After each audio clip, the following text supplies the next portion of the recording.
अल Farooqi media, only Islamic release. चंद सवालों के जवाब फिर मैं अपने बेटे का पोते का सबक सुनता हूँ, फिर दुआ करते हैं। एक आदमी किसी को कहता है, कोई आदमी कि अगर मैं तेरे साथ बात करूं मस्जिद में तो मुझ पे एक तलाक। फिर ये उससे बात करता है, लेकिन जिससे करता है वो मस्जिद से बाहर है। तलाक वाक़या होगी या कि नहीं?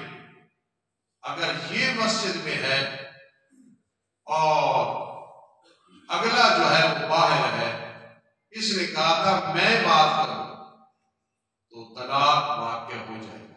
क्योंकि इसने कहा था अगर मैं तेरे साथ मस्जिद में बात करूं, वो कहा कहते हैं जब ये मस्जिद में है अगला चाहे नहीं है, तलाक वाक़या हो जाएगा। लेकिन अगर यही कह के ये बाहर है और दूसरा मस्जिद में है जिससे बात कर रहा है, फिर तलाक नहीं हुई।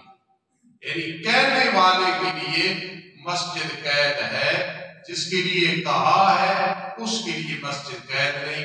ये मसला बड़ा गहरा है, लेकिन जेब में बिठा लेना, रोजाना मसाइल सुनते रहते हो। एक आदमी कसम उठाता है कि मैं अल्लाह की कसम फलां को कभी नहीं मारूंगा। एक दिन ऐसे कपड़ा झाड़ता है, दूसरे के मुंह पे लग जाता है, या ऐसे कंकरी फेंकता है किसी और तरफ, अगले को लग जाती है। इसने कफारा देना या कि नहीं देना? तो इसने कहा था अगर मैं तुझे मारूं या फलां के मुंह पे मारूं, कपड़ा झाड़ा है इसने मारने की नीयत से नहीं, कंकरी कहीं और फेंकी उसे लग गई। इसलिए ये मसला तो कह रहा है, लेकिन वो हानिस नहीं होगा।